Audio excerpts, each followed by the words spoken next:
I got the everything bagel, bacon, egg, and cheese, and Caitlin got Asiago with bacon, egg, and cheese. Now we're at Dunkin', get ready to get coffee. Now it's time for Aldi's to get groceries.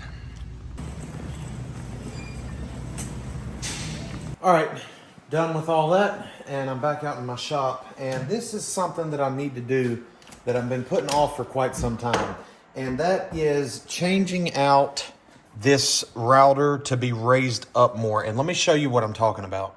So this black thing here is actually just a router lift. It's not a router itself. It's just a component, a mechanism that holds a router in here. And you can crank this to raise and lower the router. However, the issue I have, if I undo this lock and then I raise the router all the way up, it's still not high enough to get a wrench on here without the wrench being at an angle. This piece is called the collet of the router, and this should be at least above the surface of the router lift. I've had it this way ever since I installed it, which was probably like 2 or 3 years ago when I made this router table, and I've just been putting it off and making it work, which has been fine. But the correct way to do this is for this to be higher up. So I need to take this whole thing out and then loosen up the mounting brackets to be able to shift that router a little bit to raise it up some. So I'm gonna go ahead and remove the bit from this router just to kind of show you what I'm talking about. So I have to reach way down in here to push that stop pin in with another wrench. And then this bit this wrench can go on here, but you see how much of an angle it is because that is so far down in there. So now the router bit is removed. And now I need to unscrew these 4 mounting screws to be able to lift this whole thing up.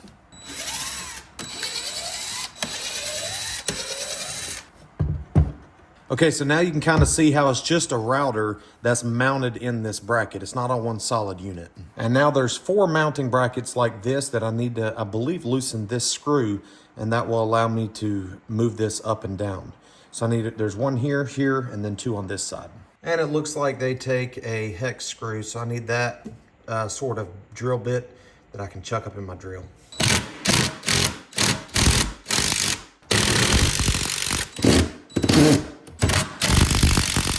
Okay, now that I've gotten 3 of the 4 undone, I'm now realizing that is not how I loosen this up. That's just to set the depth in and out for these brackets. So let me tighten these back. The correct way to adjust that is with this knob right here. So I actually need a different size bit that I can loosen this set screw, and then this knob will allow that to open and close to loosen this up.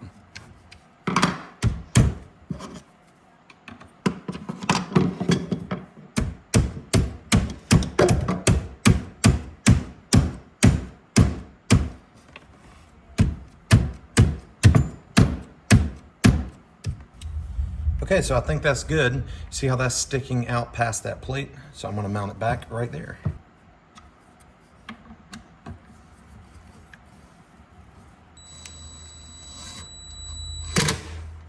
Now I'll get this put back down in here.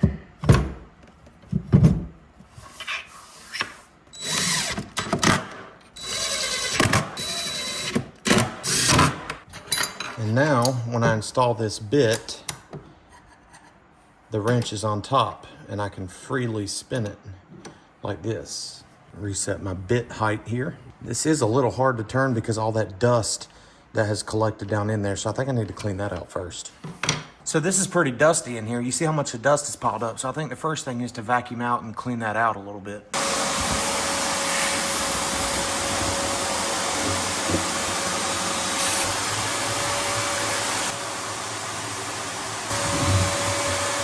And now I think I need to apply some WD-40 on here because that dust is what's making that hard to crank up and down. So these 2 slides, 1 on each side, and then the crank here.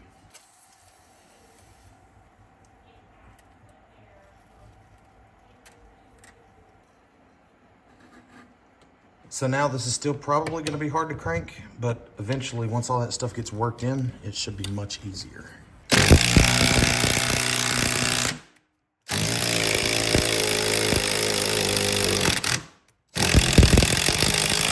Okay, so the only downside of doing this is that now it will not go low enough for this bit to ride on 3/4 inch material.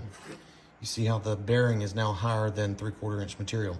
That's not good. That's not going to work. I need to put a shorter bit in here if I'm going to do that, or I have to put the router back the way it was. And the reason it's not doing it is because right now this blue, so when you crank this up and down, the whole blue piece goes up and down on these slides. And right now it's all the way to the bottom of these slides, so it cannot go down any further. So yes, it's a pro and a con. The pro is that now you see the actual router is way up here flat and flush, so I can access this lock pin and the nut.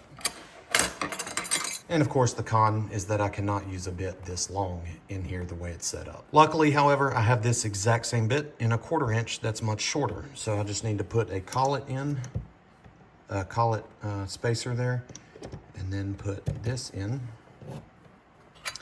tighten it up, and see if that gets it low enough. And yes, that gets perfectly low enough. So I'll just use that bit from now on. Well, that project is now complete. What I really need to be doing out here in my shop is sweeping my dang floors, because there is sawdust everywhere, and it's probably hard to see on camera, but my floors are an absolute mess. So I really need to be spending time sweeping, but I think what I'm gonna do at this point is grab that router and a couple of my other small routers, because I'm going to make the next tool review video on my Rocky River Woodworks YouTube channel is going to be on routers. So I'm gonna go ahead and film that video, at least start it now. That video is short and sweet, but I appreciate you watching. Hit the like button and subscribe to my channel. Take care.